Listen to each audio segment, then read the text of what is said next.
Good morning student. आज का मेरा टॉपिक है organisation of data and measures of central tendency, अर्थात आंकड़ों का सारणीयन एवं केंद्र प्रवृत्ति के माप में मीन अर्थात माध्य, या हम इसे दूसरे शब्दों में समांतर माध्य भी कह सकते हैं। आप सभी जानते होंगे कि सांख्यिकी जो होती है बिना आंकड़ों के अधूरी होती है, और हमारे आंकड़े जो होते हैं वो तब तक सार्थक नहीं बन सकते जब तक हम उनका सही तरीके से प्रयोग या व्यवस्थित नहीं कर सकते। तो हमारे लिए आंकड़ों को अगर व्यवस्थित करना है तो उसमें सबसे महत्वपूर्ण काम होता है उसका सारणीयन करना, जो कि इस प्रकार है। सबसे पहला हमें काम करना होता है कि प्रसार देखते हैं। प्रसार का मतलब होता है सर्वेक्षण या परीक्षण से प्राप्त आंकड़ों में सबसे कम और सबसे अधिक अंकों के अंतर को हम प्राप्तांकों का प्रसार कहते हैं। जैसे मान लीजिए हमने कोई सर्वेक्षण किया और विद्यार्थियों की एक परीक्षा ली, उसमें सबसे कम अंक प्राप्त करने वाले विद्यार्थी के अंक है 20 और सबसे अधिक अंक प्राप्त करने वाले विद्यार्थी के अंक हैं 62। तो इन दोनों का जो अंतर है वही उस समूह का प्रसार होगा, अर्थात 62 - 20 = 43। दूसरा हमारा पॉइंट है वर्गांतर। वर्गांतर का मतलब होता है जब सर्वेक्षण और परीक्षण से प्राप्त अंक वितरण को एक विशेष ढंग से समान मान के खंडों में विभाजित किया जाता है, तो इस अवस्था में अंक वितरण का प्रत्येक खंड वर्गांतर कहलाता है। अर्थात एक ऐसा वर्ग या एक ऐसा परीक्षण जिसमें जो अंक होते हैं वो बहुत मिक्स होते हैं, जैसे 5, 6, 7, 9, 10, 12, 22, 28, इस प्रकार से अगर हमारे आंकड़े हों तो हमें उनको वर्गीकृत करना जरूरी हो जाता है, जिससे हम उनको समूह या ग्रुप में बांट दें। इसके बारे में हम आगे चर्चा करेंगे, इसकी श्रेणी कैसी होती है। तीसरा है हमारा आवृत्तियों का मिलान। तो आवृत्तियों का मिलान का मतलब ये होता है कि जब आंकड़े व्यक्तिगत श्रेणी में होते हैं तो उनकी पुनरावृत्ति नहीं होती है, लेकिन कभी कभी ऐसा होता है, या अगर ज़्यादा कक्षा में छात्र हैं तो हमें प्रायः ये प्रवृत्ति देखने को पाई जाती है कि एक कक्षा में अगर कोई परीक्षण लिया जा रहा है तो एक ही या समान अंक पाने वाले कई विद्यार्थी होते हैं। जैसे 20 नंबर के परीक्षण में 12 नंबर पाने वाले 4 विद्यार्थी, 6 नंबर पाने वाले 2 विद्यार्थी, 3 नंबर पाने वाले 7 विद्यार्थी। इस प्रकार जब आंकड़ों की पुनरावृत्ति होती है तो वहाँ पर हमें आवृत्तियाँ दिखाई देती है और हमें आवृत्तियों का मिलान करना अनिवार्य होता है। लास्ट हमारा पॉइंट होता है आवृत्तियों का लेखन। अर्थात आवृत्तियों का लेखन मतलब हम जब पहले टैली चिन्ह के माध्यम से या काउंटिंग करके गिन सकते हैं कि एक अंक की आवृत्ति कितनी बार रिपीट हुई है, और उसे हम फिर लेखन के रूप में फ्रिक्वेंसी या आवृत्ति का नाम देकर अंकों में तब्दील कर देते हैं। अब देखेंगे हमारी व्यक्तिगत श्रेणी। आप लोगों को मैं ये बताना चाहूँगी कि हम जब कोई भी कैलकुलेशन करते हैं सांख्यिकी में, खासकर हमारे जो केंद्र प्रवृत्ति होती है वो 3 डेटा पर आधारित होती है, माध्य, माध्यिका और बहुलक। तो हमारे इन श्रेणी में हमें सबसे पहले ये जानना जरूरी होता है कि हमारे पास श्रेणी क्या है। तो आपको सर्वप्रथम श्रेणी पहचानना बहुत ज़रूरी होता है। जैसे कि आप देख रहे हैं यहाँ पर लिखा है फर्स्ट नंबर पर व्यक्तिगत श्रेणी। व्यक्तिगत श्रेणी जिसमें कोई भी पद मूल्य की पुनरावृत्ति ना हो। मान लीजिए यहाँ पर जैसे मैंने x की वैल्यू लिखी है 2, 4, 6 और 8। इन्हें आप ऐसा ले सकते हैं कि एक कक्षा में 4 विद्यार्थी हैं और उनके अंक हैं 10 नंबर के टेस्ट में 2, 4, 6 और 8, अर्थात किसी भी अंक की पुनरावृत्ति नहीं हुई है। यहाँ पर हर अंक पर्टिकुलर किसी एक बच्चे का है। 2 पाने वाला एक ही विद्यार्थी है, 4 अंक पाने वाला भी एक ही विद्यार्थी है, 6 वाला भी एक ही विद्यार्थी है। इसी प्रकार और भी अंक ले सकते हैं, लेकिन यहाँ पर उदाहरण के तौर पर बताया गया है कि कोई भी अंक अगर अपने समूह में रिपीट नहीं होता है, उसकी पुनरावृत्ति नहीं होती है, तो वहाँ पर श्रेणी क्या होती है? व्यक्तिगत। मतलब वो अंक प्राप्त करने वाला व्यक्ति वो अकेला ही है। नेक्स्ट देखेंगे खंडित श्रेणी। तो इस श्रेणी में वे आंकड़े आ जाते हैं या वे मात्रात्मक आंकड़े आते हैं जिनका मान पूर्णांक संख्या में होता है, अर्थात हमें यहाँ पर पुनरावृत्ति दिखाई देती है। जैसे आप देखेंगे 2, 4, 4.5, 6 ये विद्यार्थी के स्कोर है, और f यहाँ पर आपको दिखाई दे रहा होगा। f का मतलब होता है फ्रिक्वेंसी या आवृत्ति। 2 अंक पाने वाले 6 छात्र हैं, 4 अंक पाने वाले 3 छात्र हैं, 4.5 यानी 4.5 अंक पाने वाला 1 विद्यार्थी है, 6 अंक पाने वाला या पाने वाले 5 विद्यार्थी। इसका अर्थ ये है कि आपने जैसे देखा व्यक्तिगत श्रेणी में हर अंक को सिर्फ एक ही व्यक्ति प्राप्त कर रहा है यहाँ पर, लेकिन अंकों की पुनरावृत्ति हो रही है। अक्सर जब कक्षा में विद्यार्थी ज़्यादा होते हैं तो हमारे पास अधिकांशतः अंकों की पुनरावृत्ति होती है और हमें आंकड़े खंडित श्रेणी के रूप में ही प्राप्त होते हैं। अब देखेंगे आप यहाँ व्यक्तिगत श्रेणी। तो जब सर्वेक्षण और परीक्षण से प्राप्त अंक वितरण को एक विशेष ढंग से समान मान के खंडों में विभाजित किया जा सकता है तो इस अवस्था में अंक वितरण को प्रत्येक खंड वर्गांतर कहलाता है। यहाँ पर आपको दिखाई दे रहा होगा हमारे पास वर्गांतर 3 प्रकार से दिए हुए हैं, समावेशी विधि, अपवर्जी विधि और शुद्ध विधि। तो यहाँ पर आप देखेंगे समावेशी विधि में क्या होता है, हमारे आंकड़े जो होते हैं, जो हमारे न्यूनतम सीमा है यहाँ पर 0 से 4, 5 से 9, 10 से 14, 15 से 19, 20 से 24। अपवर्जी श्रेणी जिसे हम एक्सक्लूसिव सिटीज़ भी कहते हैं, 0 से 5, 5 से 10, 10 से 15, 15 से 20 और 20 से 25। दोनों में अंतर देखेंगे। यहाँ पर आपकी जो श्रेणी ख़त्म होती है, पहली श्रेणी 0 से 4, अगली श्रेणी 4 के बाद अंक वाले अंक से शुरू होती है 5 से 9, और उसके बाद वाली श्रेणी 9 के बाद एक अंक छोड़ के शुरू होती है 10 से 14। अपवर्जी श्रेणी में हम सुधार करते हैं समावेशी का, और 0 से 5, 5 से 10। अब यहाँ पर देखिए अधिकतम सीमा के बाद न्यूनतम सीमा में कोई अंतर नहीं है। पहली श्रेणी की अधिकतम सीमा अगली श्रेणी की न्यूनतम सीमा बन जाती है, जैसे 0 से 5, 5 से 10, 10 से 15, 15 से 20 और 20 से 25।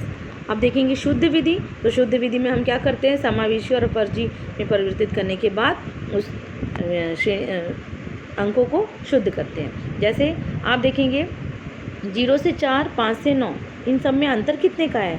अगर हमारा पहला वर्ग शुरू होता है 0 से 4, दूसरा वर्ग शुरू होता है 5 से 9, 4 और 5 के बीच में अंतर है 1 का। तो ये जो भी अंतर पाया जाता है हमारे वर्ग में, उस अंतर को हमेशा, चूँकि 2 सीमा है, निम्नतम और उच्चतम, तो हम L1 और L2, निम्नतम सीमा L1, उच्चतम सीमा L2, उसको हम डिवाइड कर देते हैं 2 से, और जो अंतर आता है उसको हम निम्नतम और उच्चतम में जोड़ते हैं और घटाते हैं। जैसे 4 और 5 के बीच में अंतर कितने का है, 1 का। 1 को अगर हम 2 से डिवाइड करेंगे तो हमारा आंसर आएगा 0.5। 0.5 को एक बार निम्नतम सीमा में घटाने पर और उच्चतम सीमा में जोड़ने पर, तो हमारे पास निम्नतम सीमा है 0, 0 में अगर हम 0.5 घटाएंगे तो उतना ही आएगा। इसलिए शुद्ध विधि में पहला अंक निम्नतम सीमा 0 है पहले वर्ग की, और अधिकतम सीमा 4.5 है, क्योंकि 4 में हमने 0.5 जोड़ा तो अधिकतम सीमा हो गई 4.5। फिर अगले वर्ग में आते हैं तो हम 5 में माइनस करेंगे 0.5, तो हमारे पास वैल्यू आएगी दूसरे वर्ग की निम्नतम सीमा 4.5, और अधिकतम सीमा 9 है, तो 9 में अगर हम 0.5 जोड़ देंगे तो हमारा सीरीज़ बन जाएगा 9.5। ऐसे करके हम हर सीरीज़ को आगे बढ़ाते जाएंगे। तो ये हमारी होती है श्रेणियाँ। आप देखेंगे वापस एक बार, व्यक्तिगत श्रेणी जिसमें कोई भी पद मूल्य रिपीट नहीं होता है, पुनरावृत्ति नहीं होती है। खंडित श्रेणी जिसमें अंकों की पुनरावृत्ति होती है, इसलिए वहाँ पर हमें आवृत्ति को लिखना पड़ता है या प्रेजेंट करना पड़ता है। तीसरी हमारी, जब आंकड़े जो होते हैं अंक वितरण विशेष ढंग से समान मान के खंडों में हम विभाजित करते हैं तो हमें वहाँ पर श्रेणी बनानी पड़ती है, और हम उसे कहते हैं व्यक्तिगत श्रेणी, जिसमें समावेशी अपवर्जी के माध्यम से हम उसको शुद्ध करते हैं। अब हमारे पास होते हैं केंद्रीय प्रवृत्ति के मान। हमारे पास 3 मुख्य मान होते हैं केंद्रीय प्रवृत्ति के, मध्यमान, मध्यांक और बहुलक। अब हम यहाँ पर थोड़ा सा डिस्कशन करना चाहेंगे कि केंद्रीय प्रवृत्ति होती क्या है। केंद्रीय प्रवृत्ति का आपने नाम सुना होगा। केंद्र का मतलब होता है बीच में पड़ना या बीच में आना। जब कहीं भी आंकड़े इस प्रकार से वितरित हो कि वहाँ आसपास की वैल्यू किसी एक बिंदु के आसपास ही दिखाई दे रही हो, जैसे 5, 6, 7, 8, 9, 10। यहाँ पर 8 एक ऐसा अंक है जिसके आगे भी कुछ आवृत्तियाँ पास में हैं, जैसे 5, 6 और 7, और 8 के बाद भी कुछ आवृत्तियाँ हैं, जैसे 9, 10 और 11, और बीच में हमारा 8 है। आंकड़ों का घनत्व या आंकड़ों का प्रसार जब किसी एक अंक के इर्द गिर्द घूमता दिखाई दे तो वहाँ पर केंद्र में होने की प्रवृत्ति पाई जाती है। या दूसरे शब्दों में हम ये कह सकते हैं, जिस प्रकार किसी समूह या समुदाय का मुखिया उस समूह या समुदाय का प्रतिनिधित्व करता है, ठीक उसी प्रकार से केंद्रीय प्रवृत्ति के मान भी संपूर्ण समूह या प्राप्तांकों का प्रतिनिधित्व करते हैं। इस मान को देखकर हम उस समूह या विशेष के बारे में संपूर्ण एवं महत्वपूर्ण जानकारी प्राप्त कर सकते हैं। किसी समूह की केंद्रीय प्रवृत्ति को अगर हम संक्षेप में समझना चाहें तो हम कह सकते हैं, किसी समूह का केंद्रीय मान उस समूह का प्रतिनिधित्व प्राप्तांक होता है। समूह के कुछ प्राप्तांक प्रतिनिधित्व प्राप्तांक से कम होते हैं और कुछ उससे अधिक होते हैं। जैसा मैंने आपको उदाहरण दिया, 5, 6, 7, 8, 9, 10, 11। यहाँ पर 8 एक ऐसा अंक है जिसके आगे भी कुछ अंक है और जिसके पीछे भी। तो 8 दोनों अपने समूह में 8 सभी को क्या कर रहा है, रिप्रेजेंट कर रहा है या प्रतिनिधित्व कर रहा है। केंद्र प्रवृत्ति के प्रमुख मापों में सबसे महत्वपूर्ण मान होता है मध्यमान, उसके बाद होता है मध्यांक या मीडियन, और लास्ट में होता है हमारा बहुलक। आज हम जो चर्चा करेंगे वो करेंगे केंद्रीय प्रवृत्ति के प्रमुख और प्रथम माप मध्यमान के ऊपर। तो यहाँ पर आप देखेंगे समांतर माध्य, इसे हम अर्थमेटिक मीन या गणितीय माध्य भी कहते हैं। मध्यमान को अगर हम दूसरे शब्दों में समझाना चाहें तो वो ऐसे बता सकते हैं, मध्यमान को अंगगणितीय औसत भी कहा जाता है, या किसी समूह के प्राप्तांकों की केंद्रीय प्रवृत्ति को स्पष्ट करता है और उसके समस्त प्राप्तांकों का प्रतिनिधित्व करता है। इसकी सबसे बड़ी विशेषता यह होती है कि इसके दोनों ओर के प्राप्तांकों के विचलनों का योग 0 होता है। दूसरे शब्दों में, किसी भी अंक सामग्री के समस्त अंकों के योगफल को उन अंकों की संख्या से भाग देने से जो भागफल आता है वही मध्यमान होता है। मध्यमान एक ऐसा मूल्य है जिसका प्रयोग प्रायः हम अपने दैनिक जीवन में अधिकांशतः करते हैं।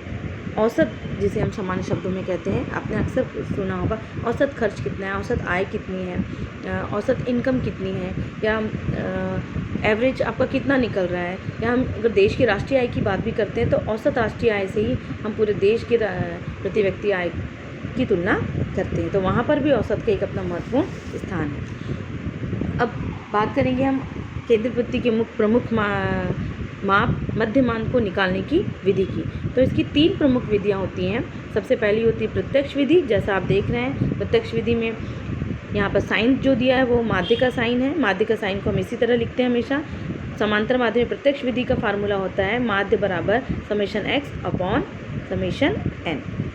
लघु विधि हमारी होती है माध्य बराबर a plus summation x upon n। यहाँ पर a का मतलब होता है कल्पित माध्य, यानी एज्यूम मीन, कल्पना से माना हुआ कोई भी माध्य मूल्य।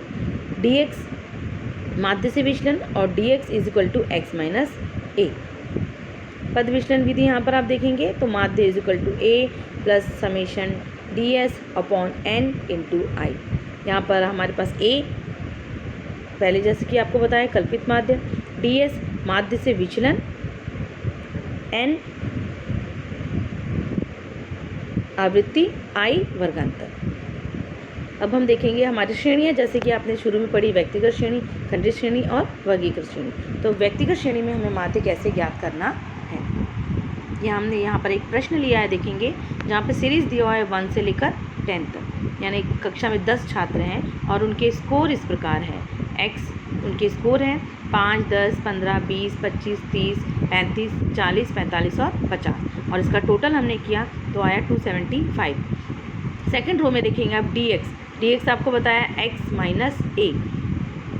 x जो वैल्यू दी हुई है हमारे पास 5, 10, 15, हर x की वैल्यू में से हमको एज्यूम मीन मतलब कल्पना से माना हुआ माध्य, जो कि हम हमारे x मूल्य में से मानते हैं। तो हमारा जो x मूल्य दिया है उसके बीचों बीच हमें अक्सर उसे लेना होता है अधिकांशतः। तो हमने यहाँ पर a किसको माना है, 20 को, तो हर एक x की वैल्यू से हम 20 माइनस करेंगे। तो हमारे x की पहली वैल्यू है 5 माइनस 20 इज इक्वल टू 15। इसी प्रकार 10 minus 20 is equal to minus 10, 20 minus 20 is equal to 0। इसी प्रकार हम x की हर वैल्यू से a माइनस करेंगे और हमारे पास वैल्यू इस प्रकार प्राप्त होगी। हमारा समेशन dx निकालेंगे। dx निकालने के लिए हमें करना होगा जितने भी प्लस की वैल्यू हैं उन सभी को जोड़ लेना होगा और माइनस की वैल्यू को अलग से जोड़ना होगा। प्लस की वैल्यू के योग में से माइनस की वैल्यू को घटा देना होगा। जो अंक बड़ा होगा उसका साइन लग के हमारी वैल्यू हमें मिल जाएगी। यहाँ पर प्लस का जो टोटल था वो 105 था और माइनस का टोटल 30 था। तो 105 minus 30 is equal two plus 75। अब देखेंगे यहाँ पर ds आप देखेंगे ds कैसे निकाला जाता है, dx अपॉन i का मतलब होता है यहाँ पर वर्गों में अंतर। क्योंकि इस क्वेश्चन में आपको i भी दिखाई देगा। i का मतलब होता है उभयनिष्ठ या एक ऐसा कॉमन फैक्टर जो x की सभी वैल्यू में बराबर से डिवाइड हो जाए या सभी के अंतर को बताए। तो आप देखेंगे x हमारा कैसा है, 5, 10, 15, 20 सभी में 5 का अंतर है। अगर हम चाहें तो सबको घटाएंगे तो भी 5 दिखाई देगा हमको, और अगर हम सब में भाग देते हैं तो भी आप देखेंगे 5 एक ऐसी वैल्यू जो सभी में डिवाइड हो जाएगी। तो हमारे पास i यानी उभयनिष्ठ हमारा क्या है, कॉमन फैक्टर 5। तो ds निकालने के लिए हमें जो dx की वैल्यू है x माइनस a, उस वैल्यू में से सिर्फ i का डिवाइडेशन करना पड़ता है। तो -15 डिवाइडेड बाई 5, तो हमारा आंसर आएगा -3। -10 डिवाइडेड बाई 5, तो आंसर आएगा -2। -5 डिवाइडेड बाई -5, तो आंसर आएगा -1। इसी प्रकार हमें डिवाइड करते जाना है और हमारा ds भी आ जाएगा हमारे पास, और ds निकालने के बाद हमारे पास वैल्यू आएगी प्लस में 21 एंड माइनस की वैल्यू टोटल करेंगे उस -6 इज इक्वल टू +15। अब हमें यहाँ पर आप देखेंगे प्रत्यक्ष विधि सबसे पहले अप्लाई करनी है। अभी हमने आपको तीनों विधियाँ बताई और एक प्रश्न दिया, उस प्रश्न में हमें तीनों विधि से कैलकुलेशन करना है। और सबसे बड़ी विशेषता ये होती है कि अगर हम मीन की कोई भी विधि अप्लाई करें, आंसर हमेशा हमारा सेम आएगा। तो सबसे पहले हम लगाएंगे प्रत्यक्ष विधि। आपके सामने प्रश्न आप देखिएगा, प्रत्यक्ष विधि का फार्मूला है मीन या माध्य is equal to summation x upon n। तो हमारे पास समेशन x कितना है 275 डिवाइडेड बाई 10, हमारा मीन आया 27.5 अप्रॉक्स या लगभग। लघु विधि में देखेंगे हमारा फार्मूला है x is equal to a plus summation dx upon n। तो हमारे पास x a की वैल्यू क्या मानी थी हमने, देखेंगे यहाँ पर 20, तो यहाँ पर हमने 20 लिखा, प्लस हमारा समेशन dx का सम कितना आया था +75, तो हमने यहाँ लिखा 75 डिवाइडेड बाई n। तो n हमारे पास कितना है, n यानी हमारे पास जितने भी विद्यार्थी हैं, तो यहाँ पर विद्यार्थी कितने व्यक्तिगत श्रेणी में 10, तो हमने यहाँ पर इसको 10 से डिवाइड किया, तो आंसर आया हमारा 20 + 7.5 अर्थात माध्य इज इक्वल टू 27.5। दोनों विधि से देखेंगे आप, प्रत्यक्ष विधि और लघु विधि, फार्मूले चेंज है लेकिन हमारा आंसर सेम है। पद विचलन विधि या स्टैंडर्ड डिवीजन मेथड विचलन विधि या स्टेप डिवीजन मेथड हम इसे कहते हैं। तो उसका फार्मूला हमारे पास क्या था, mean is equal to a plus summation ds upon n into I. a हमारे पास एज्यूम मीन कल्पित माध्य है 20, समेशन ds देखेंगे आप ऊपर जाकर तो लास्ट कॉलम में हमारा ds है, समेशन ds मतलब ds का पूरा योग जो कि हमने कैलकुलेशन करके निकाला है प्लस 15, तो हमने यहाँ पर लिखा 15 n एज यूजल हमारे पास 10, आई कॉमन फैक्टर जो था हमारा, सब में 5 का अंतर है, ये देखिए, तो 5 इंटू किया, सॉल्व करने पर हमारा वापस आया 20 + 7.5, तो मीन इज इक्वल टू 27.5। देखेंगे आप तीनों श्रेणी में हमारा आंसर क्या आया, समान आया। तो हमें इन चीज़ों का ध्यान रखना है, फार्मूले हमें याद होने चाहिए, फार्मूला याद है और हमारी ट्रिक हमें पता है, तो हमारा मीन कहीं पर से भी गलत नहीं आ सकता। अब देखेंगे हम खंडित श्रेणी। खंडित श्रेणी में आप देखेंगे माध्य ज्ञात करना। खंडित श्रेणी आपको जैसा पहले बताया, एक कक्षा में अगर आंकड़ों की या अंकों की पुनरावृत्ति हो रही है तो वहाँ पर हमारे पास फ्रिक्वेंसी या आवृत्ति हमको दिखाई देगी। यहाँ पर आप एक एग्जाम्पल लिया गया है, x देखेंगे 4, 8, 12, 16, 20, 24 और 28। f यानी 4 एक ऐसी वैल्यू है जो 2 बार कक्षा में रिपीट हुई है, 8 ऐसी वैल्यू है जो 7 बार रिपीट हुई है, 12 ऐसी वैल्यू है जो 3 बार रिपीट हुई है, 16 ऐसी वैल्यू है जो 7 बार रिपीट हुई है, 20 3 बार, अर्थात कक्षा में हर जो अंक दिए हुए हैं x वो फ्रिक्वेंसी, इसका मतलब वो उतनी बार रिपीट हुए हैं। और समेशन x मतलब कक्षा में कितने विद्यार्थी हैं, समेशन f यानी कक्षा में कितने विद्यार्थी हैं, 29 विद्यार्थी हैं। 29 विद्यार्थियों के अंक इस प्रकार हैं जो कि आपके सामने प्रस्तुत हैं। अब हमें सबसे प्रत्यक्ष विधि में हमारे जो फार्मूले थे सेम फार्मूले वही है, बस वहाँ पर हमें f को ऐड कर देना है। हमारा प्रत्यक्ष विधि का फार्मूला था व्यक्तिगत श्रेणी में x is equal to summation x upon n। यहाँ पर हमें क्या कर देना है, बस समेशन x में f जोड़ देना है या f का इंटू कर देना है, तो summation fx upon summation f। तो fx हमने निकाला है, fx is equal to f into x। तो यहाँ पर f है 2 और x है 4, तो 4 इंटू 2 8, 8 इंटू 7 56, 12 इंटू 3 36, 16 7 जा 112, 23 जा 60। इस प्रकार सभी का हमको इंटू करना है, तो हमारे पास आ जाएगा समेशन fx। अभी हम इतना ही देखते हैं, आगे के कॉलम में हम बाद में जाएंगे क्योंकि हमें प्रत्यक्ष विधि या डायरेक्ट मेथड के फार्मूले में सिर्फ इतना ही जानना है। तो फार्मूले में अगर हम समेशन fx अपॉन f रखते हैं, f हमारे पास दिख रहा है, समेशन f यानी टोटल विद्यार्थियों की संख्या वह है 29, डिवाइड करने पर हमारी वैल्यू आती है 15 + 4 4 8 लगभग। अब सेम लघु विधि में देखेंगे, लघु विधि का हमारा जो फार्मूला था आप ऊपर जाके देख सकते हैं, उसमें फार्मूला था x is equal to a plus summation f summation dx upon n, और यहाँ पर हमने बस f जोड़ दिया, a plus summation f dx upon summation f। n या f सेम ही होता है, n हम व्यक्तिगत श्रेणी के लिए यूज़ करते हैं और खंडित श्रेणी के लिए हम f का प्रयोग करते हैं। तो अब देखेंगे आप प्रश्न में dx हमने निकाला है, dx जैसे कि पहले हमने निकाला था x माइनस ए, तो हमने यहाँ पर x माइनस ए किया है, x 4 और 8, यहाँ पर हम 4 माइनस हमने a यहाँ पर माना हुआ है। आप देखेंगे dx 12 के सामने 0 दिखाई दे रहा होगा dx में, तो 4 minus 12 is equal to minus 8 minus 12 is equal to minus 4, 12 minus 12 is equal to 0। इसी प्रकार घटाया और हमने dx निकाला। अब dx यहाँ पे हमारे फार्मूले में बोल रहा है a, तो हमने लिख दिया 12, लेकिन समेशन f dx, इसका मतलब हमने जो dx निकाला है हर एक dx की वैल्यू को f से हमको इंटू करना है। इंटू करते समय आपको ध्यान रखना है f के कॉलम में आपको फिंगर रखनी है और dx में। dx है हमारे पास 8 और f है हमारे पास 2।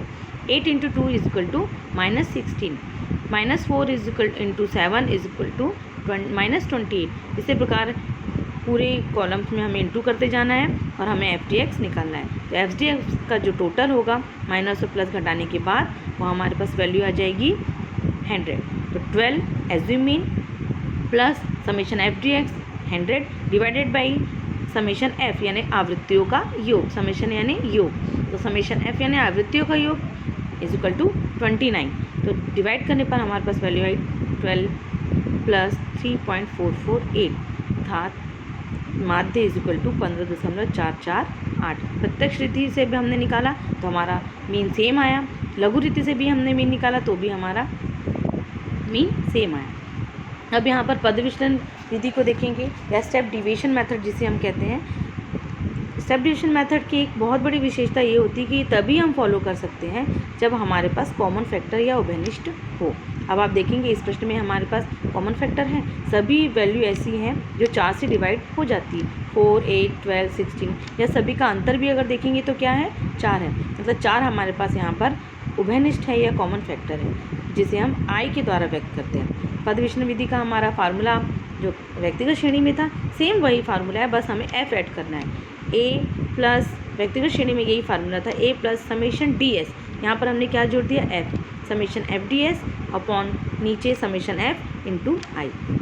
ए जैसे कि हमारे पास है a is equal to 12, summation f D s यहाँ पर हमें निकालना है, आई हमारे पास है 4, समेशन एफ भी हमारे पास है 29। तो एफ डी एस हम कैसे निकालेंगे देखेंगे, डी एक्स हमने निकाल लिया, अब हमने एफ डी एक्स भी निकाल लिया, अब हमको चाहिए डी एस और एफ डी एस। तो D S is equal to क्या होता है, D S is equal to X minus A upon I या डी एक्स अपॉन आई। तो डी एक्स हमारे सामने निकला हुआ रखा है, डायरेक्ट हम उसे आई से डिवाइड कर सकते हैं। डी एक्स की पहली वैल्यू है -8 और हमारे पास आई है 4, तो -8 डिवाइडेड बाई 4 करेंगे तो आपके पास कितनी वैल्यू आएगी -2, -4 डिवाइड बाई 4 करेंगे तो आपके पास वैल्यू आएगी -1, 0 तो 0 ही आएगा, +4 डिवाइडेड बाई 4 1, +8 डिवाइडेड बाई 4 2, ऐसे करके हम सभी डी एस की वैल्यू निकाल लेंगे और इस डी एस में एफ़ का इंटू कर देंगे तो हमारे पास वैल्यू आएगी F D S. F D S में आप देखेंगे आप डी एस को एफ से इंटू करना है, तो पहला हमारे पास डी एस है -2 और फ्रीक्वेंसी की पहली वैल्यू है 2, तो -2 इंटू 2 इज इक्वल टू -4, क्योंकि माइनस इंटू करने में साइन हमारा नहीं बदलता। -1 into 7 -7, 0 into 3 0, +7 into +1 +1 is equal to +7। ऐसे हमने सभी एफ डी एस की वैल्यू निकाली और ये देखिए हमारा टोटल एफ डी एस यहाँ पर क्या आया 100। अब हमने वापस a is equal to 12 plus F D S 25 divided by 29 यानी आवृत्तियों का योग into I is equal to 4, 12 plus 100 divided by 29, तो 12 प्लस 3.448, वापस हमारा मीन आता है 15.448। देखा आपने, तो हमारी व्यक्तिगत श्रेणी और खंडित श्रेणी हम दोनों में अपने फार्मूले में बस थोड़ा सा अंतर करते हैं। सेम फार्मूला आपको व्यक्तिगत श्रेणी का याद करना है, बस थोड़ा सा परिवर्तन करना है, तो बस खंडित श्रेणी के लिए उसमें हमको एफ लगा देना है। अब यहाँ पर आप देखेंगे वर्गीकृत श्रेणी या वर्गांतर श्रेणी। यहाँ पर देखेंगे प्रश्न हमारे पास अक्सर एग्ज़ाम में इसी प्रकार के आते हैं। सी आई यानी क्लास इंटरवल हमें वर्गांतर दिया हुआ है 0 से 2, 2 से 4, 4 से 6, 6 से 8, 8 से 10 और 10 से 12। आवृत्ति दी हुई है 0 से 2 की 6, 3, 4, 7, 9, 5 और आवृत्ति का योग है 34। एक्स हमें निकालना होगा यहाँ पर, बस एक हमें नया काम यहाँ पर करना है। एक्स का मतलब होता है हमारी जो एक्स की वैल्यू होती है वो वर्गांतर के अंदर ही छुपी होती है। वर्गांतर की निम्न सीमा यानी 0, उच्चतम सीमा यानी 2। दूसरे वर्गांतर की निम्नतम सीमा 2 और उच्चतम सीमा 4, जैसा कि प्रश्न में दिखाई दे रहा है। तो हमें दोनों को जोड़ना है और 2 से डिवाइड करना है। तो 0 और 2 को प्लस करेंगे तो 2 ही आएगा, और 2 से डिवाइड करेंगे तो आएगा x1। 4 और 2 को प्लस करेंगे, 2-4 लिखा है जैसे CI में सेकंड वाले में, तो 2 + 4 = 6, और 6 / 2 = 3। देखेंगे आप, हमारा x निकाल के हमने रखा है, और वापस देखेंगे बाजू में fx। हमारा जो प्रत्यक्ष विधि का फार्मूला होता है वो हम कैसे निकालते हैं, मीन = समेशन fx/f। सेम, क्योंकि हमारी वर्गीकृत श्रेणी जो होती है वो खंडित श्रेणी की जैसी ही होती है, उसमें भी आवृत्ति होती है, फार्मूला सेम लगेगा जैसे कि हम खंडित श्रेणी में फार्मूले लगाते थे। बस हमारे पास अब CI से हमने x निकाल लिया, और अब सेम हमने जैसा f और x के लिए प्रोसीजर किया था हम वैसे ही प्रोसीजर करेंगे। तो सबसे पहला हमारा जो फार्मूला होता है समेशन fx, हमने x निकाल लिया तो f × x कर देंगे, हमारे पास fx आ जाएगा। fx की वैल्यू है 220 / f है हमारा 34, तो हमारा मीन आता है 6.470। लघु विधि का हमारा सेम फार्मूला जो कि हम खंडित श्रेणी में प्रयोग करते हैं, a + summation f dx summation f। ये हमने यहाँ पर एज्यूमीन मान लिया x में से 5 को, और हम एज्यूमीन हमने लिखा 5 + समेशन f dx। तो यहाँ पर हमने dx निकाला, x - a किया, तो हमारे पास dx की वैल्यू आई -4 - 2 0 + 2 + 4 + 6। सभी प्लस की वैल्यू को जोड़ दिया, माइनस की वैल्यू को घटा दिया, तो हमारे पास dx आ गया, और हमने उसको f से इंटू कर दिया। dx को f से इंटू करेंगे तो देखेंगे f की पहली वैल्यू है 6 और dx की है 4। 6 4 = 24। f की सेकंड वैल्यू है 3 और dx की सेकंड वैल्यू है 2, तो 3 2 = 6 -6। इसी प्रकार हम सभी dx की वैल्यू से f का इंटू करेंगे, और हमारे पास तब f dx का टोटल आएगा, माइनस और प्लस को घटाने पर टोटल 50, और f हमारे पास प्रश्न में दिया हुआ है फ्रीक्वेंसी का टोटल 34। तो वापस हम जब सॉल्व करेंगे तो 5 + 1.470, तो हमारे पास मीन आया 6.1470 लगभग। देखेंगे आप वैल्यू सेम ही आ रही है प्रत्यक्ष विधि से भी और लघु विधि से भी। बस सेम मेथड हमको पदविचलन विधि या विचलन विधि या स्टेप डिवीजन मेथड में फॉलो करना है। Same formula, mean = a + summation f ds summation f × i, क्योंकि यहाँ पर वर्गांतर है मतलब कॉमन फैक्टर है, सभी में 2 का अंतर है, सभी 2 से डिवाइडेड है, तो हमारे पास i आ जाएगा 2। a ऑलरेडी हमने निकाल के रखा था dx के लिए, a = 5, dx हमने निकाला है, तो बस हम dx को i से डिवाइड कर देंगे जो कि 2 है, तो हर dx की वैल्यू को हम अगर हम 2 से डिवाइड करेंगे तो पहली वैल्यू देखेंगे जैसे dx में -4 / 2, तो हमारे पास ds कितना आया -2। -2 / 2, तो सेकंड वैल्यू आई -1। ऐसे करके हम सभी ds निकालेंगे। ds की वैल्यू को अब हम f से इंटू करेंगे, तो ds की पहली वैल्यू है -2 और f है 6, तो 6 2 = 12, माइनस है इंटू करने में माइनस ही रहेगा, तो -12। सेकेंड 3 × -1, तो 3 1 = 3। ऐसे करके हम सभी f ds निकाल लेंगे, और हमारे पास f ds का टोटल आएगा 25। तो 5 + 25 / 34 × 2, तो वैल्यू सॉल्व करने पर हमारे पास आ जाएगा 5 + 1.470 लगभग। सेम वैल्यू आ रही है हमारी, देखेंगे मीन की 6.470 6.1470। इस प्रकार हमारा मीन की सभी सीरीज़ और मीन के तीनों फार्मूले सभी सीरीज़ में आज के टॉपिक में कंप्लीट होते हैं। नेक्स्ट कक्षा में या नेक्स्ट क्लास में हम आपको माध्यिका बताएंगे। मीन के बाद हमारा जो नेक्स्ट जो पार्ट है वो कहलाएगा मीडियन। Okay, thank you.